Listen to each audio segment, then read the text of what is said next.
Hi, good morning everyone. I'm James R. Potente, your instructor. No? So, ngayon, nandito na tayo sa Social Work 131 or Philosophical and Knowledge Foundation of Social Work. Ito yung week 1 module lectures natin. Okay, so welcome sa first major nyo sa social work. Okay.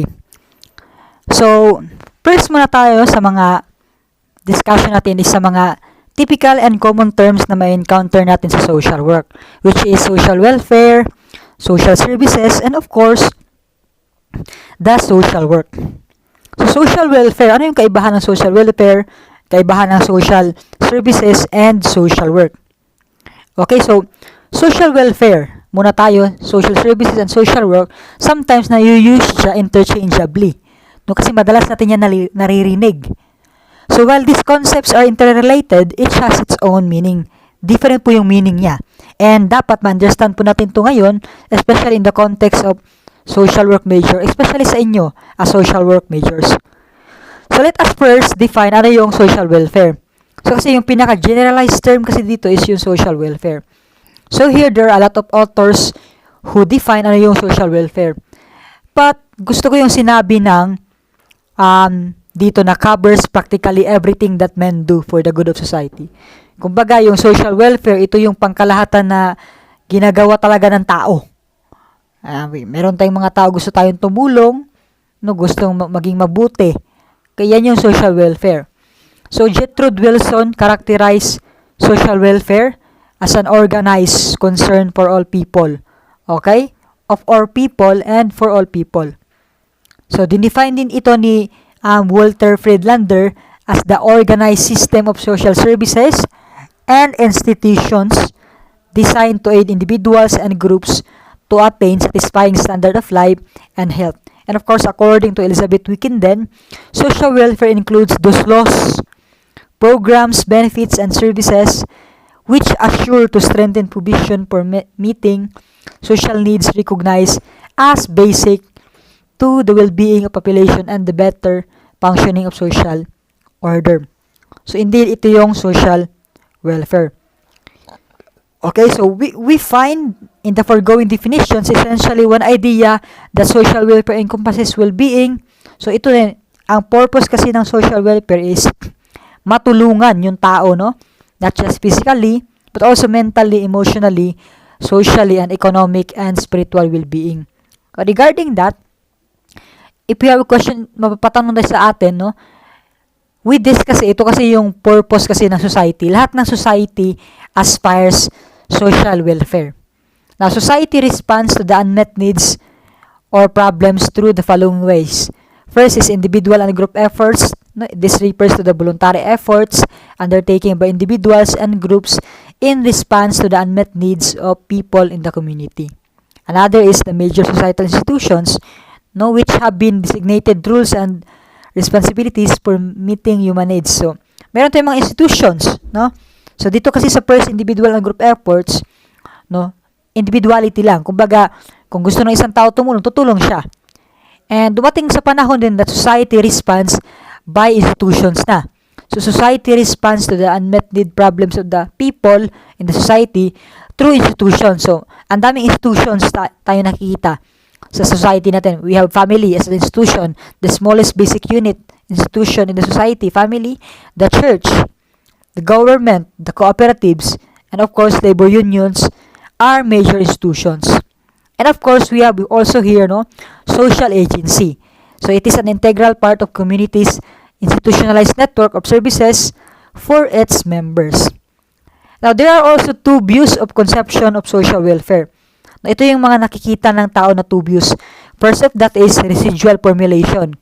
Now, this conceives of social welfare as temporary. So, sometimes itong concept ng social welfare na nakikita natin as temporary, sometimes nami-met natin to during emergency problems. Example, during emergency, nasunugan, bibigyan ng pagkain or dole out or charity. Kumbaga ganun. Charity and dole out is residual formulation. Why? Because it is temporary. So, itong mga social welfare concept na to, particularly residual formulation, we often see this in emergency. Temporary lang. So, pag nasunugan, bigyan ng pagkain, pag medyo nakaluwag-luwag na yung pamilya, okay na, wala na yung tulong na yon, okay? And of course, the other concept is institutional, yung formulation ng social welfare. In the same way, no, in contrast, this sees social welfare as proper, legitimate function of the society. Actually class, ang daming, medyo marami-rami na ring society, even in Europe, no, they call their society a social welfare state. Meaning, lahat talaga libre. Libre na yung pag-aaral, medicines, gamot, medication, healthcare, and the like. And that's we want to achieve in our country. So, kumbaga dito, that some individuals are not able to meet their needs is considered as normal. Normal na yung condition na yun, regular. So, yung social welfare state nila doon, concept is that normal, no? Permanent, legitimate function talaga. No? Kumbaga, kung may nangangailangan, tulungan. Hindi lang temporarily, hindi lang for charity or dole out. Yung charity kasi is that, nandyan ka lang in the couple of years, pag okay ka na, okay, go on. So, ganon. The state shall promote, ito yung concept kasi, our own Philippine Constitution on 1987 reflects the institutional view in the following words. So, ito yung view. And it is in our Constitution, okay? The state shall promote a just and dynamic social order that ensure the prosperity and independence of the nation and free the people from poverty through policies and provide adequate services. Adequate talaga, hindi lang temporary. Promote full employment, rising standard of living, and improve the quality of life for all people. Okay? Representatives of different professions and occupation work in the field of social. So, ang daming mga field. Actually, hindi lang social work po. Okay? Yung nagtatrabaho for the sake of social welfare. Ang dami. Now, I'm going to state their profession. Doctors, medicines, healthcare, lawyers, na embodied social justice and justice system, teachers, engineers, nurses, social workers, even priests, for spirituality, psychologists, no, sociologists, nutritionists, and a lot more of professionals. Social welfare programs usually fall under the following categories. So, ito yung mga programa, okay? So, social security, set of compulsory measures instituted to protect the individual and his family against the consequences of unavoidable interruption serious. Examples dito are compulsory talaga na ma-insurance yung pag nagtatrabaho ka na, example, SSS. This is one of the example of social security insurances. This is also an example of insurance, no? Meron ka talaga dapat insurance kasi it is compulsory kasi this is also part of social welfare program na yung mga tao hindi kawawa, okay? GSIS is a social insurance. And of course, personal social services. This refer to service function which have major bearing upon personal problems, individual situations of stress. Interpersonal helping people in need and provision. So, kumbaga, social services, personal, yung tinutulong. Examples of the program are counseling, therapy, rehabilitation, and program. Siguro mapapatanong kayo, ano yung kaibahan, sir, ng assistance at ano yung kaibahan ng service? Okay? So, though both help one another, so, both terms na tumutulong, yung purpose is para tumulong, yung assistance is more on material na binibigay, concrete goods. Okay? While services, dito na yun parte, yung counseling, therapy, rehabilitations, ang dami. Okay, ang dami services. Mostly ngayon kasi pag assistance, sometimes sa charity natin yung naririnig. Material things yung binibigay, pagkain, ganun. And assistance naman, yun talaga, services rather, yun yung mga nasabi. And of course, public assistance, this refers to, ito na yung sinasabi ko, okay? Public assistance, this refers to material and concrete aids, supports provided usually by government agencies to people who have no income or means to support themselves. Okay? Pagkain. Public assistance is simply called welfare. Let's move naman to the second term, social services. So, social services refers to the programs, services, and other activities provided under various policies to concretely answer the needs and problem of the member of the society. Kung yung social welfare, yung goal niya is para sa kabutihan ng lahat, yung social services naman, yan yung gagamitin para yung kabutihan niyang gusto ng social welfare, ma-attain. Okay? So, yan yung mga programa, services, even assistance ng gobyerno, social services. Richard Titmus sees social problem as structural or basically located in the economy. So, kailangan natin to kasi nga, in our economy, even in our society, hindi talaga natin mapagkakaila that there is indeed a problem. May it be in rural setting, in urbanized setting, and a lot more. There are many motivations or reasons for providing social welfare services. Ano yung mga rason? First reason is that humanitarian and social justice. As a human, we are entitled to help and to be helped. We deserve to be helped. Okay, and social justice goals. This goal of social welfare is rooted in the democratic idea of social justice and is based on the belief that man has potential to realize himself, except that physical, social, economic, psychological, and other factors sometimes hinder or prevent him from realizing his full potential. So, kailangan talaga natin silang tulungan, yung lahat ng tao. This goal involves in the identification of most afflicted, most dependent, most neglected, na i-prioritize natin na tutulungan. Bakit i-prioritize, sir? Kasi nga, we are in scarce resources. Yung resources natin in social work, even in the society, hindi po unlimited. Okay? Wala pong unli. So, limitado lang po yung resources. So, hanapin natin sino yung deserving na tulungan, i-prioritize natin sila, tulungan natin sila. That's humanitarian and social justice goals. Another reason is that social control goal. So, ito yung kinokontrol natin yung tao na mag-a-class. Pinoprotektahan natin yung tao. That's why we help them. That's why there is for social welfare. Part of social welfare kasi is social order, okay, or social control. Pinoprotektahan natin yung mga tao. This goal is based on the recognition that needy, deprived, or disadvantaged group may strike out individually or collectively against what they consider to be alienating or offending to the society. Okay? The next part is economic development goal. We need this. Economic development goal places priority on those programs designed to support, increases the production of goods para magkameron ng trabaho. Isa sa mga types niyan is that to increase productivity para maraming trabaho. The next part is that to relieve the people from the burden of dependence para hindi maging dependent. And next of that is self-reliant. Ito talaga yung goal natin sa social work na yung mga tao self-reliant. We are not just helping people, but we are helping them to help themselves. Okay?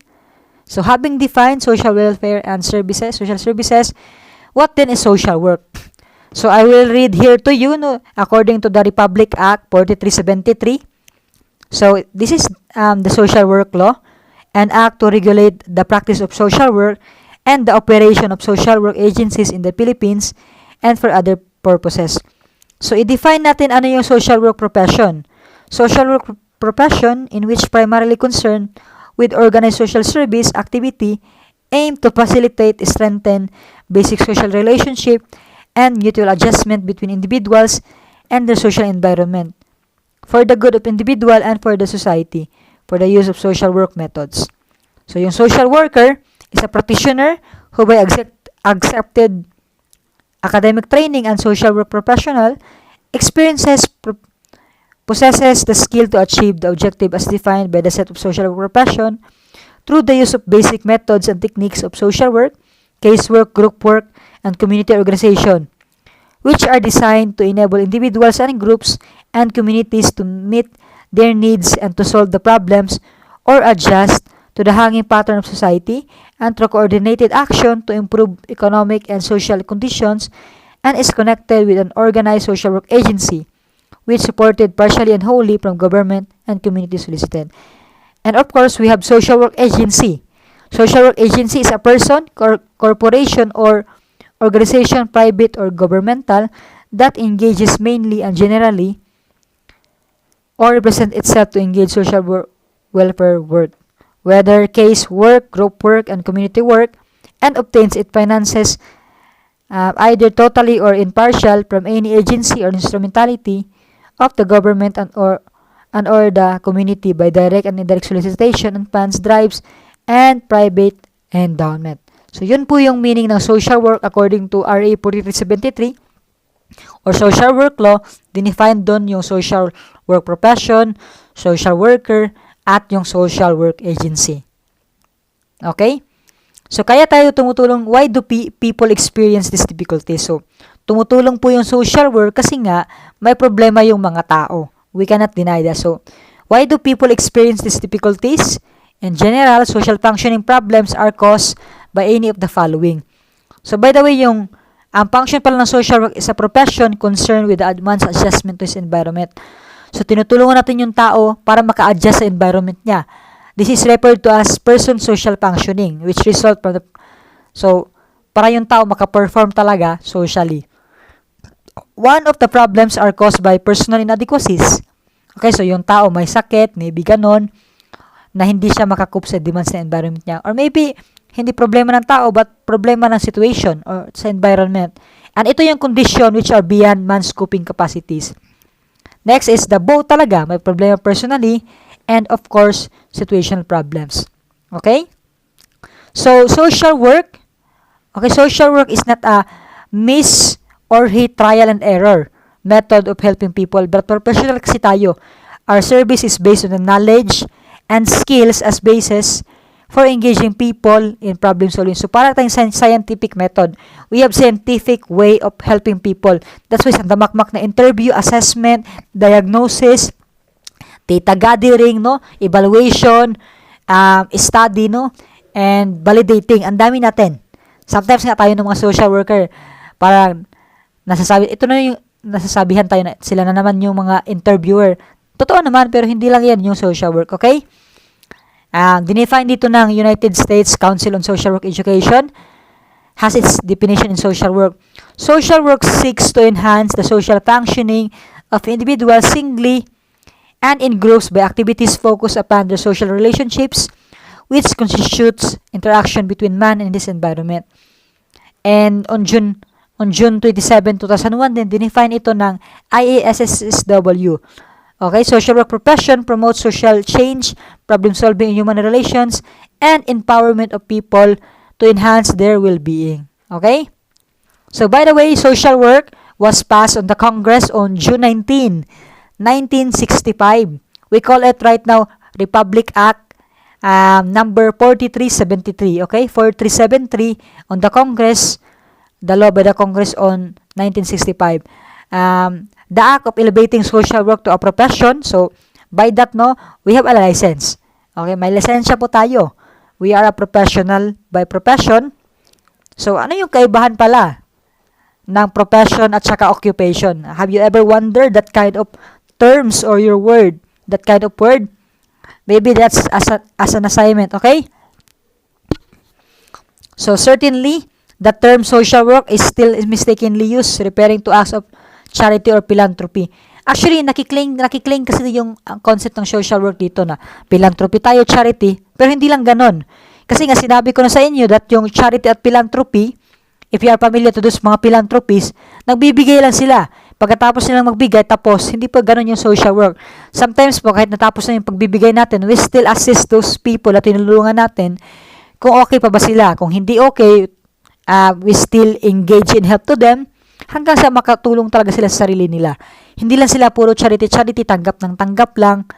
We help them adjust in their environment and of course, we help them help themselves. Okay? Now, let's move on to the development of social welfare in the Philippines. Your assignment is i-research nyo yung development of social welfare in the Philippines. Okay?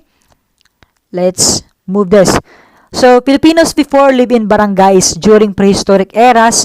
Uso po sa kanila dati yung nakatira lagi sa coastal plains, malapit sa mga river plains. Independent social unit po nila dati is even now is barangay. It's called barangay. It comes from the word boat, which is a name we're being used to move people from place to place. So, yung leader po nila dati noon is mga datu. It serves as their arbiter. Hanggang sa nagkameron na ng Spanish period. Okay, so, hanggang sa nag-group na yung mga tao, parang barangay, they were grouped together and it is now called pueblo. Okay, so Spaniard conquerors toward the defiant natives. So, Fayos and Comenderos provide them aid together with the other residents who responded to the sick of the poor. So, dito na po, meron na po itong mga religious motive. Yung mga Spaniards dito is to do good to others for the salvation of their souls. So, mind this, okay? The Fayos and Comenderos before were the ones providing help for them. During the prehistoric or the datus, take note the patterns of the leaders before. During the hospital, no, yung nagkabilda ng hospitals kasi as the people become many, no, hanggang sa nagkarami na, nagkameron na po ng sakit, particularly regarding health and nutrition. So to that, no, na solusyonan ng yung mga Spaniards that we need to build hospitals, okay, para masolusyonan to. Early Spanish missionaries not only taught religion but also to administer hospitals and orphanages. The first hospital before, no, that was made was in Cebu, okay, on 1565, founded by Don Miguel Lopez de Legazpi. The purpose of the attending the wounds, so sa mga diseases, no, sa mga nasusugatan. So, maraming hospitals dito. One of that is Stenberg General Hospital or San Lazaro. It was founded on 1578. Marami pa ding other hospital in San Gabriel, Nueva Caceres, at Ininaga. So, of these hospitals, sa dami-dami ng hospitals, no, San Lazaro stood out. Why? Because it was known to build to house Filipino beggars. It became a hospital for lepers in 1631. So, this started the concept of isolation of the sick, and an idea credited to Franciscan, okay, a Franciscan father, Juan Clemente. So, take note, during hospitals, Franciscan po yung keyword natin.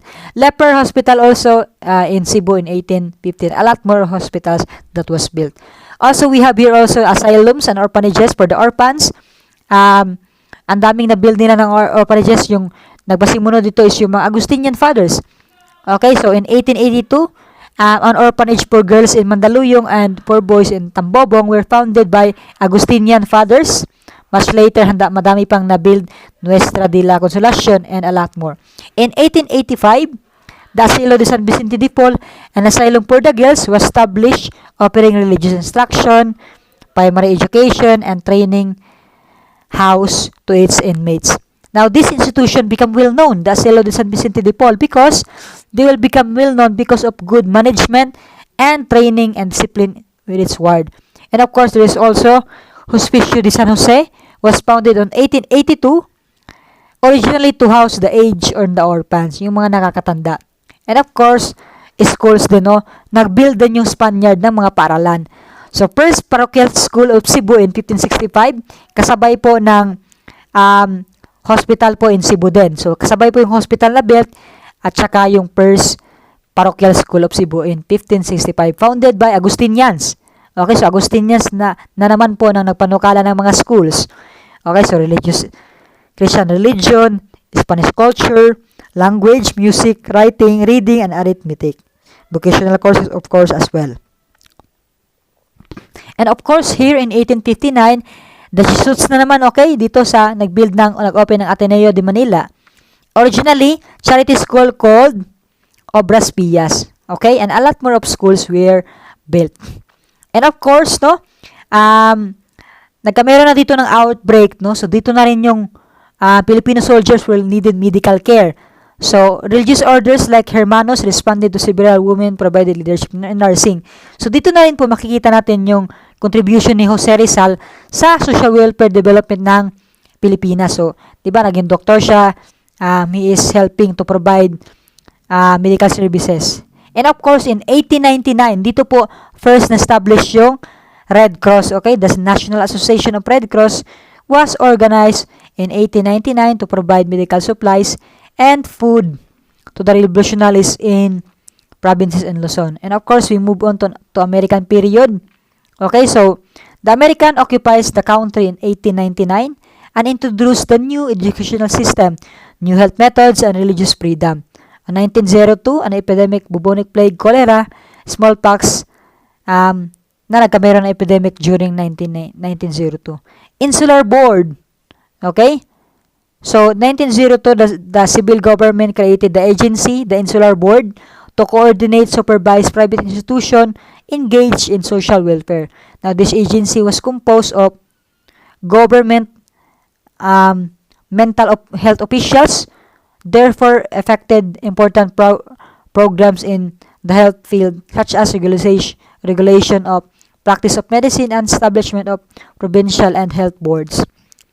The Philippine General Hospital was established in 1908. Also in February 5, 1915, American government created Public Welfare Board with the passage of Legislative Act 2510, essentially to coordinate the welfare activities of various existing organizations. Okay? In January 1917, in Makati, Rizal, the first government entity to operate a welfare agency as an initial step of child welfare services. In 1990s, the Philippine Normal School, and 1910, School for the Deaf and Blind was organized. And also in 1917, Associated Charities was founded by a group of civic-spirited Americans and Filipinos having in mind the concept of community chest, as it is now called. The initial idea was to centralize the receipt or distribution of donations to different charitable organizations. Okay? So meanwhile, 1905, Philippine Chapter of American Red Cross was established to take charge the disaster relief of the country during World War. And of course, we have also in 1907, La Gota de Leche was established to furnish child caring institution, catering, and consultation for mothers. In 1910, the Philippine Anti-Tuberculosis Society was organized. In 1913, Asociación de Damas Filipinas was organized by civic-spirited women to help destitute mothers and their children using funds obtained by membership fees and later funds granted by Public Welfare Board. Okay? In 1926, the association founded a settlement house on Rizal Avenue, patterned by after James Adams' Doll House. Okay? Admission was limited to persons with destitute by accident, chronic illness, was broken homes, or were victims of natural disasters. And also in 1921, Office of Public Welfare Commissioner was created under supervision of the Department of Interior. Okay? It absorbed the function of Public Welfare Board. So, inabsorb na niya dito yung Public Welfare Board while charged with coordinating and intensifying activities of child welfare organizations and agencies, was unable to cope with the mounting problems in the health field. Okay? So, Philippine Health Service, which may be considered the forerunner of the present government health system, was established here. Okay? So, in 1933, this practice, a law was passed requiring any person, corporation, organization, association desiring to solicit to receive contribution for charitable public welfare services to secure the permit. So, kailangan po ng permit, okay? So, hindi po pwede magdiretso-diretso ka ng solicit. Bawal na po yan. Kailangan mo po ng permit sa mga welfare agencies, okay? So, in 1924, Associated Charities had become an independent agency under supervision of Public Welfare Commissioner, okay? In the same year, naman,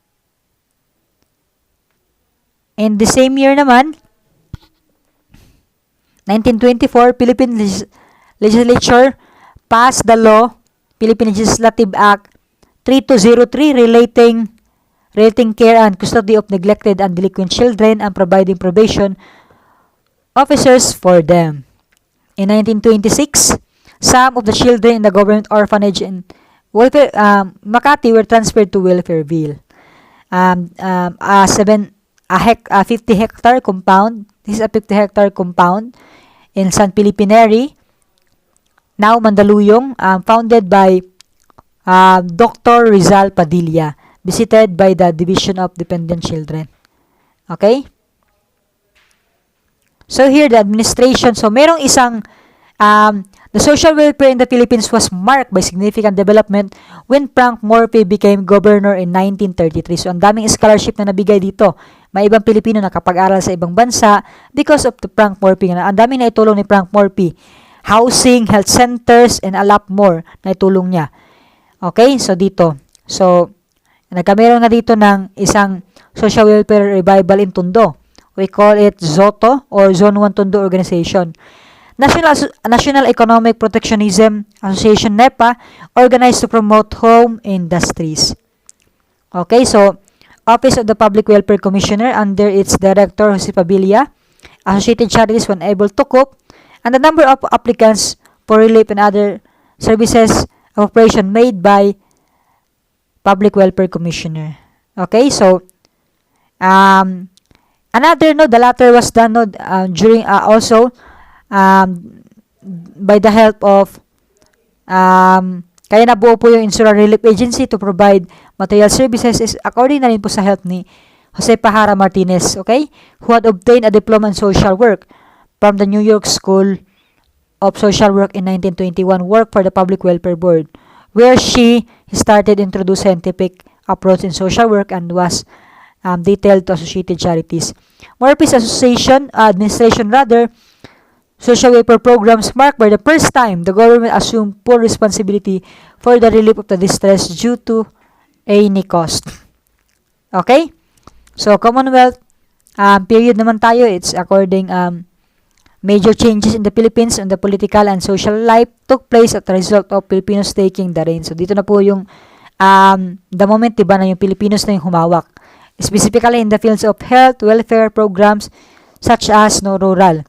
So, President Manuel Quezon, working for social justice, prevailed upon National Assembly to pass anti-usury laws, the 8-hour labor law. So, dito na po yun. So, 8-hour talaga yung labor law, fixing minimum wage.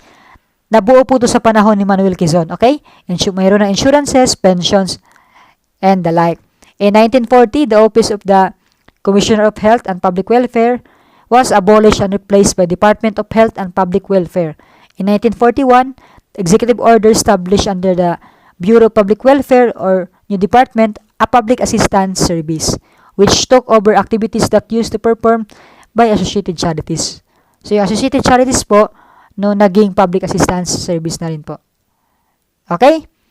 So, yun lang, and I will post this, and makiabang lang sa ating next mga lectures. Okay? So, study hard.